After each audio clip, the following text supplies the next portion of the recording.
Last video में हमने दोनों मेथड्स देखे। हम क्वेश्चन नंबर 4 कर रहे थे। उसी एक क्वेश्चन पे हमने रिपीटेड डिस्ट्रीब्यूशन मेथड भी देखा और आपका साइमल्टेनियस इक्वेशन मेथड भी देखा। ठीक है। अब आप जो हमें क्वेश्चन में, क्योंकि हमने बोला कि क्वेश्चन अभी कंप्लीट नहीं हुआ है, क्वेश्चन में आपको कॉस्ट ऑफ एन आर्टिकल निकालने के लिए बोला गया है। ठीक है, तो वहां तक पहुंचने के लिए आपको ओवरहेड्स निकालने पड़ेंगे। तो अब ओवरहेड्स के लिए आप एक बार पहले क्वेश्चन को कंप्लीट और आगे सॉल्व करने से पहले आपको एक और कंसेप्ट समझना पड़ेगा, जो हमारा लास्ट ये वाला जो हम स्टेप्स कर रहे थे, स्टेप्स ऑफ ओवरहेड डिस्ट्रीब्यूशन, उसमें लास्ट स्टेप है। आप पहले एक बार ये चार्ट बनाया हुआ है, इस चार्ट को समझो। देखो, इस चार्ट में ये फर्स्ट क्या कह रहा है, क्लासिफिकेशन ऑफ ओवरहेड, जो हमने फर्स्ट स्टेप किया था आपके ओवरहेड डिस्ट्रीब्यूशन में, कि आप सबसे पहले क्लासिफाई करते हो। ठीक है। उसके बाद आपका सेकंड स्टेप क्या होता है, प्राइमरी डिस्ट्रीब्यूशन। इसका मतलब आप ओवरहेड्स को डिवाइड कर देते हो production department and service department में। तो हमने ये भी देख लिया, प्राइमरी डिस्ट्रीब्यूशन हमने देखा, जिसमें आप एलोकेशन एंड अपोर्शनमेंट करते हो। थर्ड स्टेप क्या होता है, आप सर्विस डिपार्टमेंट के जो ओवरहेड्स हैं उसको ट्रांसफर करते हो प्रोडक्शन डिपार्टमेंट में। ठीक है। तो सेकेंडरी डिस्ट्रीब्यूशन में आपने कैसे देखा, डायरेक्ट डिस्ट्रीब्यूशन मेथड से, रिपीटेड डिस्ट्रीब्यूशन मेथड से और साइमल्टेनियस इक्वेशन मेथड से आपने ये थर्ड जो सेकेंडरी डिस्ट्रीब्यूशन है वो देखा। यानी हमारा ये थर्ड पॉइंट तक हमारा हो गया है। फॉर्मेट में हम थर्ड पॉइंट तक कवर अप कर चुके हैं। अब देखो इसके बाद क्या है, प्रोडक्शन डिपार्ट, अब सारे जो ओवरहेड्स हैं वो आपके प्रोडक्शन डिपार्टमेंट के पास आ गए। ठीक है। फैक्ट्री ओवरहेड्स जितने भी हैं वो प्रोडक्शन डिपार्टमेंट के पास अपने भी हैं, जो हमने अपने प्रोडक्शन डिपार्टमेंट के अपने ओवरहेड्स निकाले, प्लस जो हमने सर्विस डिपार्टमेंट के ट्रांसफर किए प्रोडक्शन डिपार्टमेंट के पास। तो सारे ओवरहेड्स जो हैं वो अब एक जगह इकट्ठे हो गए प्रोडक्शन डिपार्टमेंट के पास। ठीक है।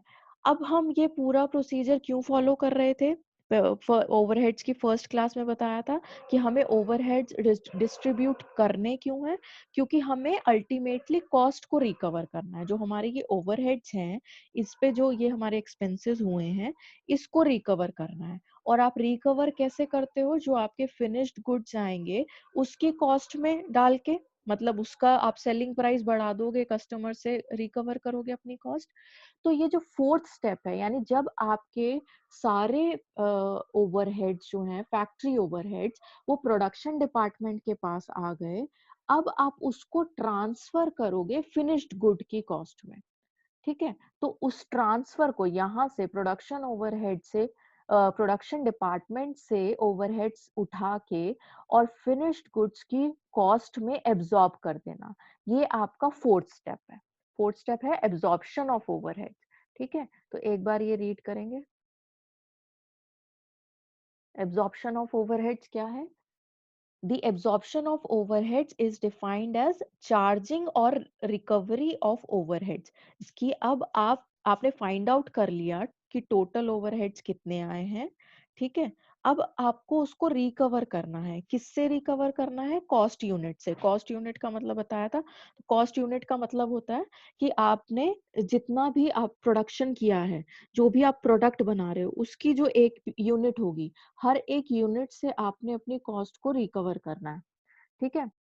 तो आगे क्या कह रहा है, overheads absorption is the apportionment of overheads of the cost centre. Cost centre का मतलब डिपार्टमेंट ही है। तो डिपार्टमेंट्स के जितने भी आपके ओवरहेड्स आए हैं, उसको आपने कॉस्ट यूनिट से रिकवर करना है। तो ये जो रिकवर करने का प्रोसीजर है, इसको आप एब्जॉर्प्शन ऑफ ओवरहेड्स बोलते हो। ठीक है। अब इसमें आपके दो स्टेप्स होते हैं। पहला स्टेप है computation of overheads absorption rate, और दूसरा स्टेप है application of these rates to cost units. तो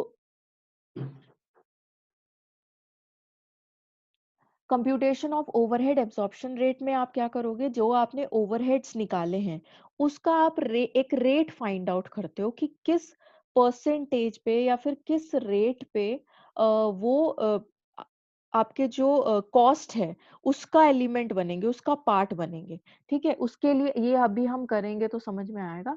ओवरहेड रेट निकालने के लिए टोटल आपके पास 6 मेथड्स हैं, ये 6 मेथड्स हम देखेंगे और फिर उसके बाद जब आप ओवरहेड रेट निकाल लोगे तो फिर उसको अप्लाई करोगे जिससे आपका ओवरहेड, ये ओवरहेड एब्जॉर्ब्ड का मतलब है ओवरहेड की कॉस्ट, ठीक है?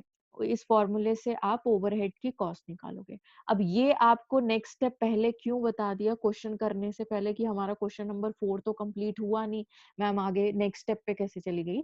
क्योंकि ये उससे रिलेट कर रहा है। अब इतना समझ में आ गया कि जो लास्ट स्टेप है उसमें आप क्या करते हो कि आपने जितने भी ओवरहेड्स निकाले उसको आप फिनिश्ड गुड्स की कॉस्ट से रिकवर करते हो। रिकवर कैसे करोगे? कॉस्ट बढ़ा दोगे, ठीक है? तो जिसके लिए आपको ओवरहेड रेट निकालना होगा। अलग अलग मेथड्स हैं, 6 मेथड्स। तो किसी भी एक मेथड से आप ओवरहेड रेट निकालोगे और फिर उससे आप ओवरहेड की कॉस्ट निकालोगे। तो ये कंसेप्ट हम इसलिए पढ़ रहे थे क्योंकि अब हम आ जाते हैं हमारे क्वेश्चन पे वापस। तो रिपीटेड डिस्ट्रीब्यूशन मेथड में वापस आ जाते हैं। तो ये हमारा क्वेश्चन था, इसमें हमने टोटल ओवरहेड्स यहाँ तक निकाल लिए थे। अब क्वेश्चन में बोला था आपको कॉस्ट ऑफ एन आर्टिकल निकालना है। आर्टिकल की कॉस्ट निकालने के लिए जब हम कॉस्ट शीट बनाते हैं तो उसमें direct material, direct labour, direct expenses, prime cost आती है, फिर आप ओवरहेड्स डालते हो, ठीक है? तो एंड में जाके आपकी कॉस्ट आती है। तो अभी हमारे पास ओवरहेड्स तो हैं लेकिन कॉस्ट में उसका एलिमेंट कितना है, ठीक है, वो नहीं पता है। तो हम ओवरहेड रेट निकालेंगे जो अभी मैंने आपको बताया। अब वैसे तो 6 मेथड्स हैं लेकिन वो मेथड अभी हमने करे नहीं है, ठीक है? तो हम क्वेश्चन के बेसिस पे देखते हैं कि हम कैसे ओवरहेड रेट निकाल सकते हैं। तो क्वेश्चन में ये बोला है कि क्वेश्चन में एक स्टेटमेंट था कि जो आपका आर्टिकल है passes through department A B C for 4 hours, 5 hours and 3 hours. अब ये आपको आवर्स दे रखे हैं कि आपका जो आर्टिकल है वो ए डिपार्टमेंट में 4 आवर्स तक रहता है, बी में 5 आवर्स तक, सी में 3 आवर्स तक। तो हम आवर्स के बेसिस पे ओवरहेड रेट निकाल लेंगे। तो वर्किंग आवर्स हमें क्वेश्चन में दिया हुआ है 6226, 4028 एंड 4056, ठीक है? इसको डिवाइड किया आपने, टोटल ओवरहेड्स को वर्किंग आवर्स से डिवाइड करके हमने ओवरहेड रेट निकाल लिया। ये फॉर्मूला होता है, ये जो डिवाइड कर रहे हैं ना ये फॉर्मूला है। ये जब हम 6 मेथड्स देखेंगे ओवरहेड रेट निकालने के, जो हमारे मेथड्स हैं वो देखेंगे तो उसमें यही फॉर्मूला आएगा, ठीक है? तो अभी अभी आपको अगर थोड़ा सा नहीं भी समझ में आ रहा है तो उसको थोड़ा सा होल्ड रखना, क्योंकि अभी हमने वो मेथड्स नहीं किए हैं कि ये क्वेश्चन कंप्लीट करना था तो इसीलिए मैं ये आपको बता रही हूँ एडवांस में। बाकी आप जब हम देखेंगे आगे मेथड्स तो उसमें यही आपका फॉर्मूला आएगा कि ऊपर आपका होगा फैक्ट्री ओवरहेड्स डिवाइडेड बाय आपका बेस। अब बेस क्योंकि 6 मेथड्स है ना तो अलग अलग मेथड्स के हिसाब से डिवाइड बाय जो है वो चेंज होता रहेगा। यहाँ पे हमें ओवरहेड रेट किस बेसिस पे निकाल रहे हैं? वर्किंग आवर्स के बेसिस पे। तो this 9339 divided by this divided by this और 12200 डिवाइडेड बाय 4056, ये आपका ओवरहेड रेट आ गया। अब ओवरहेड रेट हमने निकाला क्यों? क्योंकि हमें ओवरहेड की कॉस्ट निकालनी थी, ठीक है? अब हमारे पास ओवरहेड रेट आ गया तो हम यहाँ से अपनी कॉस्ट शीट बना लेंगे। कॉस्ट शीट देखो, कॉस्ट शीट कैसे बनाएंगे? आपको डायरेक्ट मटेरियल क्वेश्चन में दिया हुआ है 50 है, डायरेक्ट लेबर आपको दिया हुआ है 30 है, प्राइम कॉस्ट आ गई आपकी 80, और फिर उसके बाद आपको ओवरहेड्स लेने हैं, फैक्ट्री ओवरहेड्स। 3 डिपार्टमेंट है ए बी सी, ठीक है? तीनों डिपार्टमेंट में वो बोल रहा था कि जो कितने आवर्स होके गुजरता है, 4 आवर्स, 5 आवर्स एंड 3 आवर्स। अब 4 आवर्स, एक एक आवर का जो रेट है वो कितना है? 1.5 हमने अभी निकाला, 1.5, 2.25 एंड 3, ठीक है? तो वो ही हमने यहाँ पे लिख दिया। तो ये आ गया आपका 6, 11 और 9 और 26। अब ये 26 का मतलब क्या है? और ये इसको हमने, अब क्योंकि और कुछ नहीं दिया है आपको, सेलिंग एंड डिस्ट्रीब्यूशन और वो सब नहीं है, तो सीधा हम कॉस्ट पे आ जाएंगे। हमारी फैक्ट्री कॉस्ट आ गई 106। तो इसका ये हमने जो निकाला है फैक्ट्री ओवरहेड्स का कॉस्ट, इसका क्या मतलब है कि आपकी टोटल कॉस्ट में 106 में, ठीक है, या जो आपका ओवरहेड्स का पार्ट है वो 26 है। ठीक है?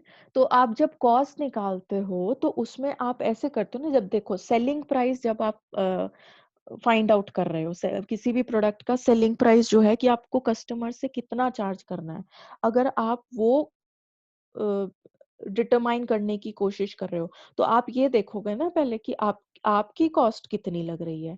तो ओवरहेड रेट निकालने का जो बेनिफिट है वो ये है कि आप डिटरमाइन कर पाते हो कि एक्सपेंसेस के लिए आपको कितना अमाउंट होल्ड करके रखना है। ठीक है? जैसे आया 26, ओवरहेड्स जो हैं वो आए आपके 26।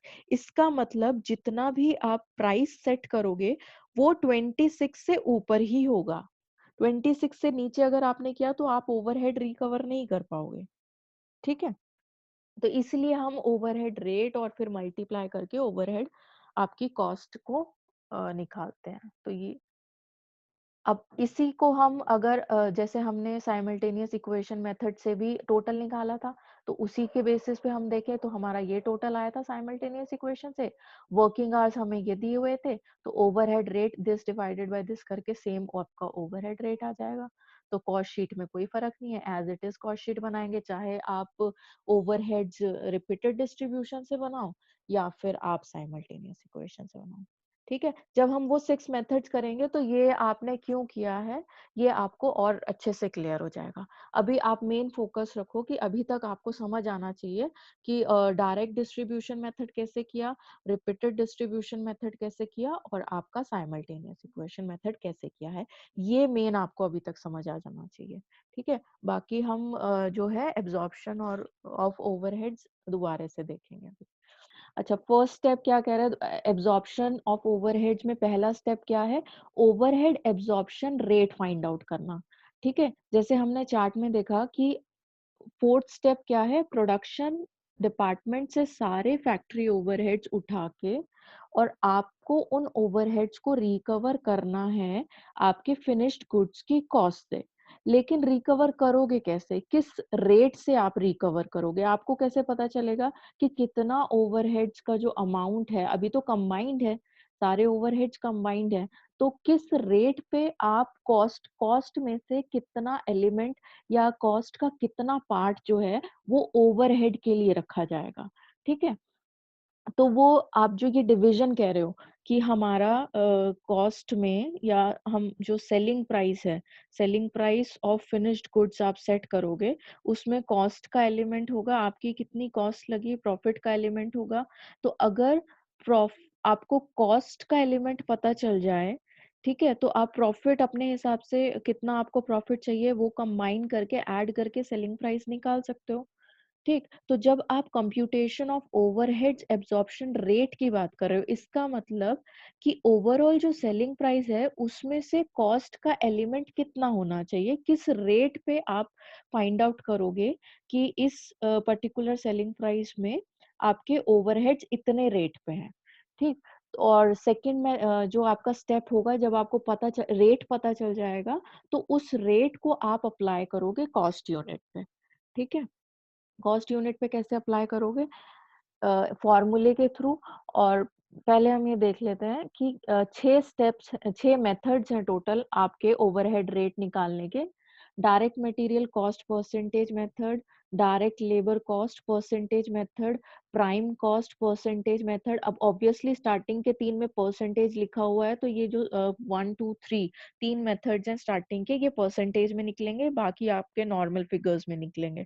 ठीक है? तो फोर्थ वाला direct labour hour rate, machine hour rate और rate per unit of output. Fifth वाले मेथड में मोस्ट इंपॉर्टेंट लिखा भी हुआ है, तो ये थोड़ा सा आपका बड़ा टॉपिक है फिफ्थ वाला। एक एक करके हम ये मेथड्स के फॉर्मूले भी देखेंगे। अच्छा, अब जो मैं आपको सेकंड स्टेप बता रही हूँ, application of these rates to the cost unit, उसका फॉर्मूला देखो, number of units of base in the cost unit. इसका क्या मतलब है, जब हम डिफरेंट मेथड्स फॉलो कर रहे हैं, जो 6 मेथड्स हैं, आप जज करोगे कि किस रेट जो आपने रेट निकालना है, ओवरहेड एब्जॉर्प्शन रेट, वो किस मेथड से निकालना है। सपोज मैं कह रही हूँ कि मुझे फर्स्ट मेथड से मैं निकालना चाहती हूँ। ठीक है? मतलब मेरी ऐसी ऑर्गेनाइजेशन है जिसपे कि या ऐसे फिगर्स हैं जिसपे फर्स्ट जो मेथड है वो अप्लाई होगा। तो direct material cost percentage rate अगर आप ले रहे हो तो यहाँ पे आप डायरेक्ट मटेरियल कंसिडर कर रहे हो। तो जो ये number of units of base है, तो बेस क्या है आपका? Direct material.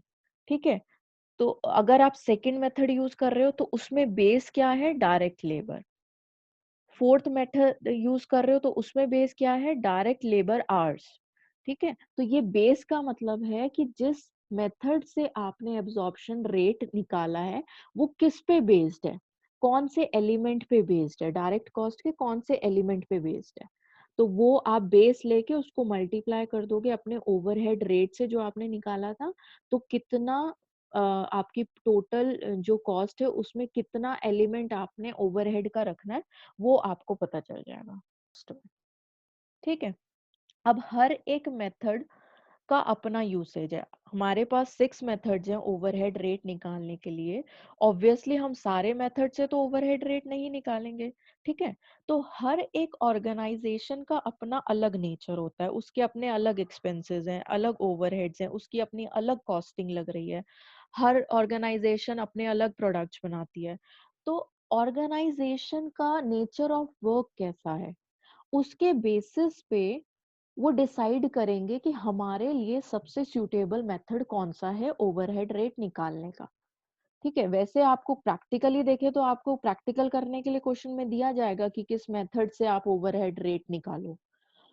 लेकिन हम भी यूसेज देख रहे हैं कि इन केस अगर क्वेश्चन में नहीं है या हमें जज करने के लिए बोला जाए कि आपके अकॉर्डिंग यहाँ पे सूटेबल मेथड कौन सा है, तो आपको पता होना चाहिए। तो हम हर एक मेथड में उस मेथड का यूसेज देखेंगे कि कहाँ पे आपको ये मेथड अप्लाई करना है या अप्लाई कर सकते हो।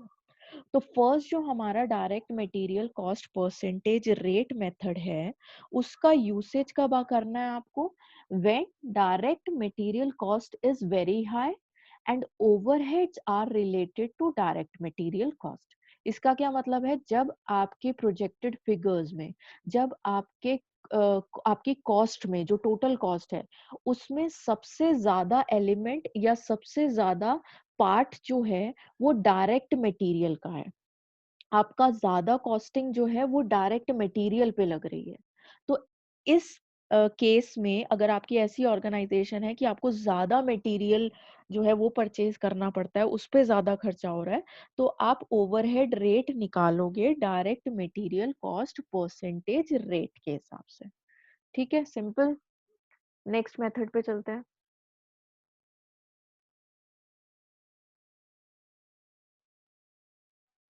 Direct labour cost percentage rate method. अब मैंने आपको बोला आपको मेथड का नाम से ही आप अपने आप फॉर्मूला बना लोगे।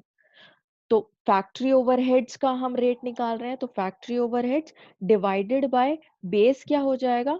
फॉर्मूले में देखो, direct labour cost percentage rate, तो बेस क्या हो गया? Cost of direct labour, percentage में निकालना है तो इनटू 100। सिंपल। यूसेज क्या है? When direct labour is the major element और डायरेक्ट लेबर इज हाई, यानी जो फर्स्ट वाला आपका मेथड था उसमें आपका ज्यादा कॉस्टिंग लग रही है डायरेक्ट मटेरियल पे, तो इसलिए वो मेथड कंसिडर करोगे। अगर आपकी कॉस्ट ज्यादा लग रही है डायरेक्ट लेबर पे, ठीक है, तो उस केस में आप direct labour cost percentage rate के हिसाब से ओवरहेड रेट निकालोगे। Third method, prime cost percentage rate method. Prime cost हमने फर्स्ट चैप्टर में, कॉस्ट शीट वाले चैप्टर में देखी हुई है, प्राइम कॉस्ट का क्या मतलब होता है और प्राइम कॉस्ट कैसे निकालते हैं। लिखा भी हुआ है नोट्स में कि direct material plus direct labour plus direct expenses से आपकी प्राइम कॉस्ट आ जाती है। तो इस केस में आपका बेस हो जाएगा प्राइम कॉस्ट, तो factory overheads divided by prime cost into 100। अगर आपको कोई भी एक एलिमेंट नहीं दिया है तीनों में से, जैसे सपोज डायरेक्ट एक्सपेंसेस नहीं दिए हैं, तो हम उसको स्किप कर देंगे, direct material plus direct labour आपकी प्राइम कॉस्ट हो जाएगी। ठीक है, कब ये मेथड यूज करना है? अब देखो, फर्स्ट में ज्यादा कॉस्टिंग है डायरेक्ट मटेरियल की, सेकंड में ज्यादा कॉस्टिंग है डायरेक्ट लेबर की, थर्ड में अगर ये तीन elements direct material, direct labour and direct expenses, तीनों इक्वली इंपॉर्टेंट हैं, तो आप prime cost percentage rate method का यूज करो। ठीक है, नेक्स्ट मेथड है आपका डायरेक्ट लेबर आर रेट। ठीक है, अब ये परसेंटेज में नहीं निकालना है, तो factory overhead rate equals to factory overhead divided by base क्या हो गया, डायरेक्ट लेबर आवर्स। ठीक है, कब ये मेथड यूज करना है, जब आपकी ऑर्गेनाइजेशन या आपकी कंपनी जो है वो लेबर इंटेंसिव वर्क करती है। लेबर इंटेंसिव वर्क का मतलब कि मशीन्स का यूसेज आपकी फैक्ट्री में कम है। ठीक है, ज्यादा आपको लेबर की जरूरत है, तो उसको बोलते हैं लेबर इंटेंसिव वर्क, कि ज्यादा काम जो है वो हाथों से हो रहा है, वर्कर्स हाथों से कर रहे हैं, मशीन का यूसेज जो है वो कम कर रहे हैं, तो उस केस में direct labour rate method use करोगे। नेक्स्ट है rate per unit of output, तो factory overheads divided by base क्या होगा, नंबर ऑफ यूनिट्स प्रोड्यूस्ड। ठीक है, यूसेज कब करना है, जब आपकी कंपनी आइडेंटिकल प्रोडक्ट्स या सिर्फ एक ही प्रोडक्ट बनाती है, मल्टीपल प्रोडक्ट्स नहीं बना रही है। ठीक है, तो उस केस में आप rate per unit of output consider करोगे। अब हम देख रहे हैं हमारा सिक्स्थ मेथड है overhead distribution rate, overhead absorption rate निकालने का सिक्स्थ मेथड। ठीक है, मशीन आर रेट, अब ये इम्पोर्टेंट है। इस पे आपका, जैसे हमने बताया कि एक तो कंबाइन क्वेश्चन, ठीक है, वो भी आ जाता है और अलग से मशीन आर रेट निकालना भी आ जाता है। तो फॉर्मूला तो सिंपल है, जैसे हमने बाकी उसमें कर रहे थे बाकी के मेथड्स में, कि फैक्ट्री ओवरहेड रेट कैसे निकालेंगे, factory overheads divided by machine hour जो है वो बेस है, तो डिवाइडेड बाय मशीन आवर्स। अब मशीन आवर्स के आगे मैंने इफेक्टिव लिखा हुआ है, इफेक्टिव मशीन आवर्स। ठीक है, इफेक्टिव मशीन आवर्स का क्या मतलब होता है, अच्छा उससे पहले देख लो यूसेज कहाँ पे ये मेथड यूज करना है, in case of capital intensive या फिर मशीन इंटेंसिव वर्क। ठीक है, तो ये आपका अपोजिट हो गया जो आपका direct labour hour rate method था। उसमें क्या था आपका, अगर लेबर इंटेंसिव वर्क हो, यानी जहां पे मशीन का काम जो है वो कम हो। अब इस केस में क्या है, जहां पे आपका मशीन का काम ज्यादा है, लेबर कम लग रही है लेकिन ज्यादा काम जो है वो मशीन्स कर रही हैं, तो उस केस में आप मशीन आर रेट मेथड से फैक्ट्री ओवरहेड रेट निकालोगे। ठीक है, अब आते हैं ये इफेक्टिव मशीन आवर्स क्या है। Effective machine hours is equals to machine hours minus normal idle time of machinery और अनप्रोडक्टिव टाइम ऑफ मशीनरी। देखो अगर हम कहते हैं कि मशीन जो है वो 10 घंटे काम करती है, ठीक, लेकिन जब आप मशीन पे काम कर रहे हो तो हो सकता है कि कुछ प्रोडक्शन करने शुरू करने से पहले आपको मशीन को रेडी करना पड़ता हो, उसकी साफ सफाई करनी है या फिर कुछ प्लग इन करना है, कुछ भी है, तो प्रोडक्शन से पहले मशीन को रेडी करना, इन बिटवीन प्रोडक्शन उसको बीच में आप को सर्विस करना पड़ता है, ऑयलिंग वगैरह करनी पड़ती है, और जो प्रोडक्शन हो जाता है उसके बाद आपको मशीन को साफ करना पड़ता है। ठीक है, तो ये जो 3 काम है आपके, देखो सबसे पहले मशीन को रेडी करना प्रोडक्शन के लिए, वो हो गया आपका सेटिंग अप टाइम। बीच बीच में उसको सर्विस करना पड़ रहा है, वो हो गया आपका सर्विसिंग टाइम। फिर उसके बाद प्रोडक्शन से जब आप प्रोडक्शन बंद कर रहे हो तो गुड्स को मशीन से हटाना, वो हो गया आपका सेटिंग ऑफ टाइम। तो ये जो 3 टाइम है, इस टाइम पे आपकी मशीन नहीं चल रही है, मशीन बंद है, तो जो आप टोटल मशीन आवर्स ले रहे हो उसमें से ये वाले जो टाइम आपको दिए गए हैं, इनको हम बोलते हैं अनप्रोडक्टिव टाइम, यानी इन टाइमिंग्स पे प्रोडक्शन नहीं हो रहा है। ठीक है, तो वो वाला टाइम जब प्रोडक्शन नहीं हो रहा है उसको आप कंसिडर नहीं करोगे और उसको लेस कर दोगे मशीन आवर्स में, तो आपका इफेक्टिव मशीन आवर्स आ जाएगा जब एक्चुअली में प्रोडक्शन हो रहा है। ठीक है,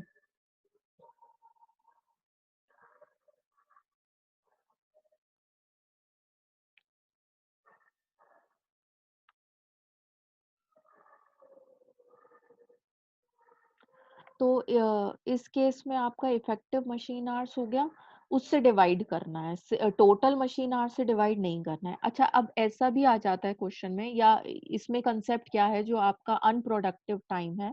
देखो, अगर मशीनरी टोटली बंद है, मतलब वो इलेक्ट्रिसिटी भी नहीं ले रही है, ठीक है, उसको हम अनप्रोडक्टिव बोलेंगे। अगर आपको ये बोला गया कि अनप्रोडक्ट मशीन जो है या टाइम जो है वो अनप्रोडक्टिव है, लेकिन मशीनरी इलेक्ट्रिसिटी यूज कर रही है, ठीक है, तो उस केस में हम उस अनप्रोडक्टिव टाइम को भी प्रोडक्टिव कंसिडर कर लेंगे।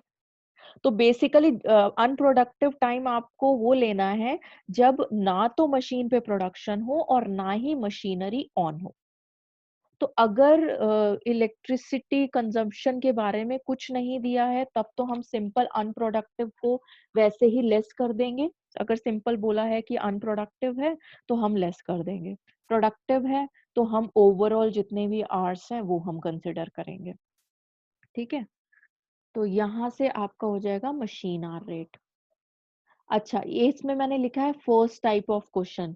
तो first type of question machine hour rate पे, स्पेसिफिकली इस टॉपिक पे एक तरीके के क्वेश्चन ये बन सकते हैं जब आपसे फैक्ट्री ओवरहेड रेट पूछा जाए, मशीन आर रेट मेथड के हिसाब से निकालो। ये बोला जाए मशीन आर रेट मेथड का यूज करके फैक्ट्री ओवरहेड रेट निकालो, ये तो एक तरीके का क्वेश्चन होगा, ठीक है।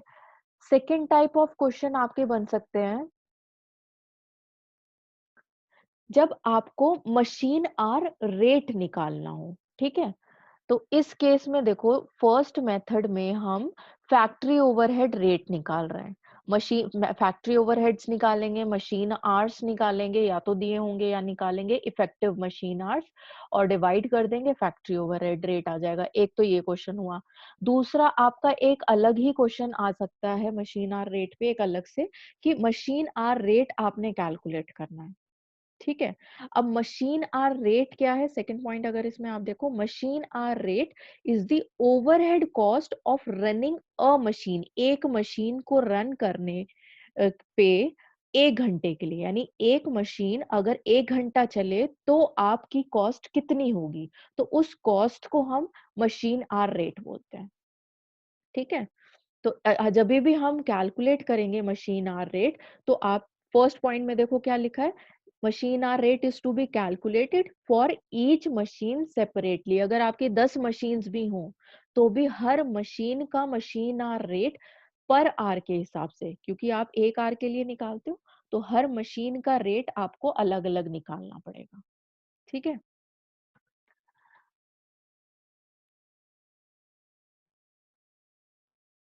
अब इस चार्ट में क्या कह रहा है कि ओवरहेड, जो भी मशीन से रिलेटेड ओवरहेड्स होते हैं उसको हम दो पार्ट्स में डिवाइड कर देते हैं, फिक्स्ड और स्टैंडिंग चार्जेस एंड वेरिएबल और मशीन एक्सपेंसेस, ठीक है। अब ये कंबाइंड वैल्यू और इंडिविजुअल वैल्यू क्या है वो आपको आगे नोट्स में ये फॉर्मेट से पता चल जाएगा। अगर आपको आज का वीडियो अच्छा लगा हो तो do like, share and subscribe to our YouTube channel और press bell icon for notifications.